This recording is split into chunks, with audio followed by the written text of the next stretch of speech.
ಈಗಾಗಲೇ ದುನಿಯಾ ದುಬಾರಿ ಆಗ್ತಿದೆ. ಇದರ ನಡುವೆನೆ ಮತ್ತೊಂದು ಬರೆ ಹಾಕುವ ಕೆಲಸಕ್ಕೆ ಜಲಮಂಡಳಿ ಮುಂದಾಗಿದೆ. ಅದು ಕೂಡ ಅಭಿವೃದ್ಧಿ ಹೆಸರಲ್ಲಿ ಅನ್ನೋ ಸಬೂಬಿನ ಜೊತೆಗೆ ಇಷ್ಟು ದಿನ 5 ರೂಪಾಯಿಗೆ ಸಿಗ್ತಾ ಇದ್ದ ಶುದ್ಧ ಕುಡಿಯುವ ನೀರಿಗೆ ಇನ್ಮುಂದೆ 10 ರೂಪಾಯಿ ಕೊಡಬೇಕಂತೆ.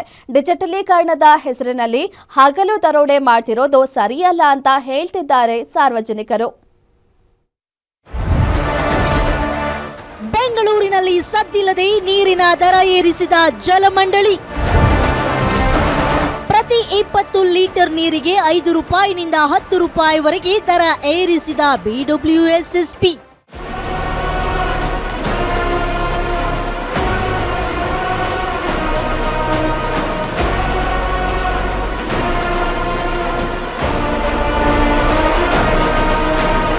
ಸಿಲಿಕಾನ್ ಸಿಟಿಯಲ್ಲಿ ಅಭಿವೃದ್ಧಿ ಹೆಸರಲ್ಲಿ ಜನರ ಮೇಲೆ ಸದ್ದಿಲ್ಲದೆ ಹೊರೆ ಹಾಕೋ ಕೆಲಸ ಆಗ್ತಾ ಇದೆ.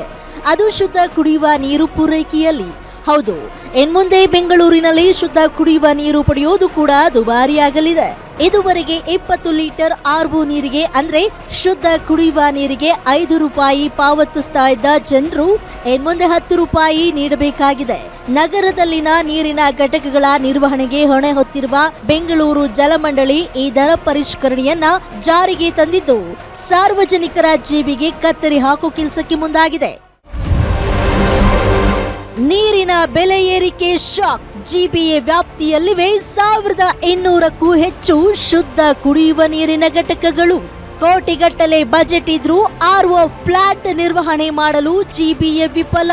ಲಕ್ಷಾಂತರ ರೂಪಾಯಿ ನೀರಿನ ಬಿಲ್ ಹಾಕಿ ಉಳಿಸಿಕೊಂಡಿದ್ದ GBA ಸದ್ಯ ಎಲ್ಲ RO ಘಟಕಗಳ ನಿರ್ವಹಣೆಗೆ ಮುಂದಾದ ಜಲಮಂಡಳಿ. ಟೆಂಡರ್ ಕರೆದು ಖಾಸಗಿ ಸಂಸ್ಥೆಗೆ ನಿರ್ವಹಣೆ ಜವಾಬ್ದಾರಿ ನೀಡಿದ ಜಲಮಂಡಳಿ ಆರಂಭಿಕ ಹಂತದಲ್ಲಿ 50ಕ್ಕೂ ಹೆಚ್ಚು ನೀರಿನ ಘಟಕಗಳ ನಿರ್ವಹಣೆ ಆರಂಭ. ನಿರ್ವಹಣಾ ವೆಚ್ಚ ಸರಿದೂಗಿಸಲು ನೀರಿನ ದರ ಹೆಚ್ಚಳಕ್ಕೆ BWSSB ಮಾಸ್ಟರ್ ಪ್ಲಾನ್. ಪ್ರತಿ 20 ಲೀಟರ್ ನೀರಿಗೆ 5 ರೂಪಾಯಿಯಿಂದ 10 ರೂಪಾಯಿಗೆ ದರ ಏರಿಕೆ. RO ಘಟಕಗಳಲ್ಲಿ ಸಂಪೂರ್ಣ ಡಿಜಿಟಲ್ ವ್ಯವಸ್ಥೆ ಜಾರಿ ಮಾಡಲಿರುವ ಜಲಮಂಡಳಿ ಇನ್ಮುಂದೆ ನೀರಿನ ಘಟಕಗಳಲ್ಲಿ ಕಾಯಿನ್ ಬದಲಿಗೆ QR code system. Server down ಸಮಸ್ಯೆಯಿಂದಾಗಿ ನೀರಿಗಾಗಿ ಗಂಟೆಗಟ್ಟಲೆ ಕಾಯುತ್ತಿರುವ ಸಾರ್ವಜನಿಕರು. ಒಂದು ತಿಂಗಳಾಯ್ತು ಸರ್ ಇದು. ಅಂದರೆ ಎಲ್ಲ ಬೆಲೆ ಜಾಸ್ತಿ ಆಗಿದೆ, ಕರೆಂಟ್ ಬಿಲ್ಲು ಜಾಸ್ತಿ ಆಗಿದೆ. ಸರಿಯಾಗಿ ಕೆಲವೊಂದು RO ಪ್ಲಾಂಟ್ ಸರಿಯಾಗಿ ಮೇಂಟೈನ್ ಮಾಡ್ತಾ ಇಲ್ಲ. BBMP maintain sir. ಕೆಲವೊಂದು ಪ್ಲ್ಯಾಂಟಲ್ಲಿ ಸರಿಯಾದ ರೀತಿಯಲ್ಲಿ ಮೋಟ್ರ್ ಕೆಟ್ಟೋದ್ರೆ, ಆಮೇಲೆ ಏನಾದರೂ ತೊಂದರೆ ಆದರೆ ಸರಿಯಾದ ರೀತಿಯಲ್ಲಿ ಮಾಡ್ತಾ ಇರಲಿಲ್ಲ. ಕೆಲವೊಂದು RO ಪ್ಲಾಂಟ್ ಕ್ಲೋಸ್ ಆಗೋಗಿತ್ತು. ಆ ಒಂದು ಕಂಪ್ಲೇಂಟ್ ಬಂದು ಅದಕ್ಕೆ ಈ ನಿರ್ಧಾರ ತಗೊಂಡಿದ್ದಾರೆ. ಸ್ಟಾರ್ಟಿಂಗ್ 2-3 ದಿನ, ಒಂದು ವಾರ ಭಾಳ ಕಷ್ಟ ಆಯಿತು. ಎಲ್ಲರೂ ಬೈಕೊಳ್ತಾ ಇದ್ರು. ಇನ್ನು ಕೆಲವರು ಒಳ್ಳೇದೇ ಅಂದರು, ಯಾಕಂದರೆ ಕ್ಯಾಶ್ ಇರಲ್ಲ. ಆಮೇಲೆ 24 ಗಂಟೆ ಇವಾಗ ತೊಂದರೆ ಇಲ್ಲ, ಯಾವಾಗ ಬೇಕಾದ್ರೆ ರಾತ್ರಿ 1 ಗಂಟೆಗೂ ಬಂದು ಇಟ್ಕೊಳ್ಬೋದು. ಆ ಒಂದು ಫೆಸಿಲಿಟಿ ಇವಾಗ ಚೆನ್ನಾಗಿದೆ. 5 ರೂಪಾಯಿ ಕ್ಯಾನ್ಯಾಗ 100 ಕ್ಯಾನ್ ಹೋಗ್ತಿದ್ವು. ಈಗ ಒಂದು 23 ಡಬ್ಬೆ ಹೋಗಲ್ದು. ಎಳೆವಲ್ದಲ್ಲ, ಎಳೆವಲ್ದು, ಟವರ್ ಎಳೆವಲ್ದು. ಎಷ್ಟು ಪ್ರಾಬ್ಲಮ್ಮು. ಅವು ಕಾರಿನ ತಪ್ಪರೆ 106 ಲೀಟ್ರ್ ಹೋಗ್ತಿದ್ವು, 5-15 ಲೀಟ್ರ್ 106 ಲೀಟ್ರ್ ಹೋಗ್ತಿದ್ವು. 20-30 ಹೋಗಲ್ವ ಈಗ. ಈಗ ಸಿಗಲ್ಲ ಬಡ್ದಾಡ್ತಾರೆ. ಈಗ ಒಂದು ತಿಂಗಳಂತೂ ಬಡ್ದಾಡ್ತಾರೆ, ಸಿಗಲ್ಲ ನೀರು ಸಿಗಲ್ಲ. ಗಂಟೆ ಹೋಗ್ತಿದ್ರೆ ಗಂಟೆ ಕೊಟ್ಟು ಯಾರು ಅಂದ್ರೆ ಗೊತ್ತಾಗ ಕೆಲಸ ಬಿಟ್ಟು ಹೊರದೋಗಿ ಕಾನ್ ಹಾಕೋದು ತೆಗೆದು ಹೊಡೋಗ್ಬಿಡ್ತಾರೆ. ಅದಕ್ಕೆ 5 ರೂಪಾಯಿ ಕಾನಿಗೆ ಬೇಜಾನ್ ದುಡ್ಡು ಆಗ್ತದೆ. ಇದಕ್ಕೆ ಆಗಲ್ಲ.